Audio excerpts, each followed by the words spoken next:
آیت اللہ سستانی کی میں بریف بایوگرافی کتنی 2-4 منٹ 5 منٹ ہیں 5 منٹ 5 منٹ آیت اللہ سستانی پہ بول سکتا ہوں.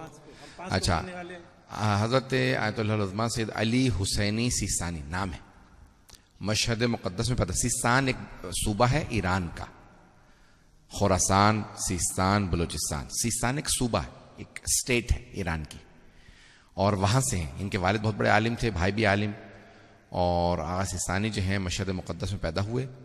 ابتدائی تعلیم وہیں حاصل کی, اور اس کے بعد پھر قم آ گئے. آیت اللہ برجردی کے شاگرد رہے 1.5-2 سال. تو آپ کو مشہد, قم اور پھر بعد میں نجف اشرف گئے. تینوں حوضوں کے بڑے بڑے علماء سے علم حاصل کرنے کا موقع ملا. جب نجف اشرف آئے تو آپ تقریباً 19 ایج تھی, 19 سال, اور اس وقت جو ہیں 88 ایج ہے آیت اللہ سستانی کی, 88 سال کے. تو اب آپ اندازہ لگا سکتے ہیں کہ تقریباً وہ 70 سال نجف اشرف میں رہے, اور نجف اشرف میں انہوں نے بڑے بڑے بزرگ علماء سے درس حاصل کیا, آغا محسن الحکیم سے, آغا شیخ حسین سید شیخ حسین ہلی سے.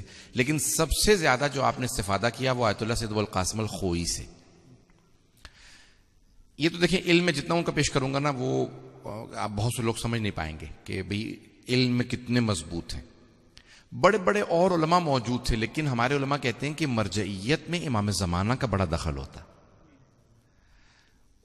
کئی علماء کی کتابیں تھیں, لیکن کہاں سے آیت اللہ سستانی ایک مرتبہ ابھر کے آئے, یہ خاص ان کو تائید ہے. 2 چیزیں ان کی پرسنل لائف کی بڑی اہم ہیں. ایک, جس مکان میں ابھی رہ رہے ہیں 40 سال سے زیادہ ہو گئے اسی مکان میں, 40 ایئرس, اور یہ کرائے پہ مکان انہوں نے لیا تھا. شاید اب ان کے کسی چاہنے والے نے, مقلد نے خرید کے دے دیا ہو ان کو, لیکن انہوں نے نہیں خریدا. ابھی تک جو ہیں وہ اس جگہ پہ کرائے میں تھے. دوسرا, آغا سستانی کے دیکھیں زہد و تقوی بہت زیادہ اہم ہے. علم سے زیادہ تقوی بہت زیادہ اہم ہے. اگر علم ہو اور تقوی نہ ہو تو علم کا کوئی فائدہ نہیں. سارے مراجع جو آیت اللہ سستانی کی تعریف کرتے ہیں وہ ان کے زہد و تقوی کی تعریف کرتے ہیں. اگر آپ ان کے جائیں تو ہمیشہ زمین پہ بیٹھتے تھے, اور ابھی جب کرسی بھی لیتے ہیں تو پلاسٹک کی کرسیاں ہیں, اور بڑے بڑے علماء کہتے ہیں کہ وہ پیسہ اپنے اوپر خرچ نہیں کرتے. سب سے اہم ان کی ذاتی زندگی کی یہ اہمیت ہے. کسی نے ان سے کہا کہ آقا یہ اس وقت نجف کے حالات خراب ہیں, جب صدام کا زمانہ تھا, تو کہا کہ ہمارے گھر میں وہ چیز نہ ہو جو باقی نجف کے لوگوں کے گھر میں نہیں ہے. ایسا نہ ہو کہ ہم روز قیامت ہمیں جواب دینا پڑے. اپنی بیوی سے کہا کہ ہم گھر میں وہ چیز رکھیں جو آج لوگوں کے پاس نہیں ہے. کوئی ایسی چیز نہ رکھو. کسی کھانے سے متعلق ہے کہ ان کو کھانا پسند آیا, کسی نے گھر میں بھیجا ان کے, تو کہا کہ نہیں, یہ میں نہیں استعمال کرنا چاہتا. صبح اٹھ کے کہتے ہیں کہ میں تمام کے تمام شیعوں کے لیے پہلے دعا مانگتا ہوں, پروردگارا تو نے آج یہ ذمہ داری مجھے دی ہے, میں سب کے لیے دعا مانگتا ہوں. تو ایک لیڈر کی کوالٹیز ہونی چاہیے, اور ان میں سب سے بڑی کوالٹی ہوتی ہے زہد و تقوی.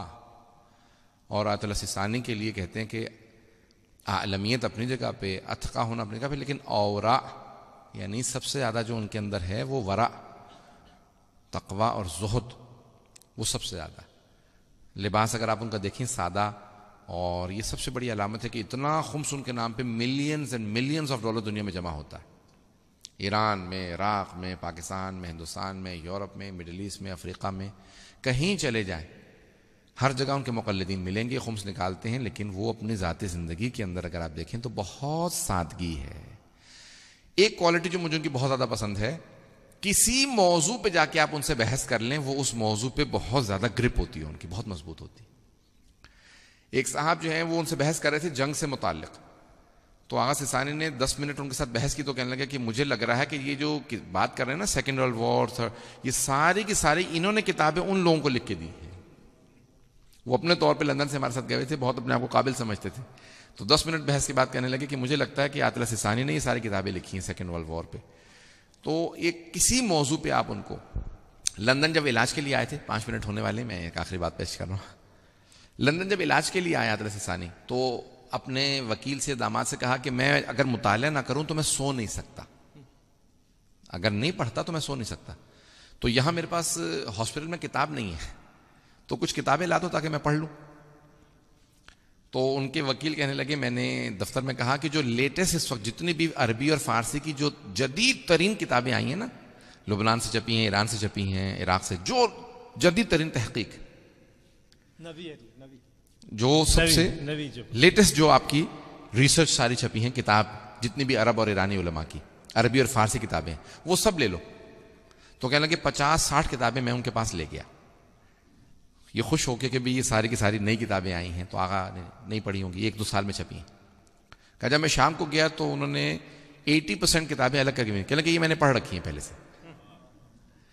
جو جدید ترین، ایک ایران کے آیت اللہ خامنائی کے کچھ نمائندگان آیت اللہ سیستانی سے ملنے کے لیے گئے تو وہ کہہ رہے تھے کہ قوم مقدس کی جو جدید ترین تحقیقات ہوتی ہیں اگر آپ اس پہ بھی آیت اللہ سیستانی سے بحث کریں تو ان کو پوری اس پہ گرپ ہوتی ہے، وہ ساری پڑھے ہوئے ہوتے ہیں.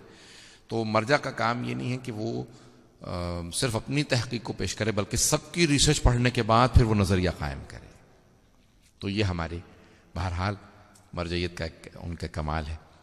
تو آیت اللہ سیستانی کی ہر موضوع پہ اچھی خاصی نظر ہے جتنے بھی موضوعات ہوتے ہیں. وآخر دعوانا الحمدللہ.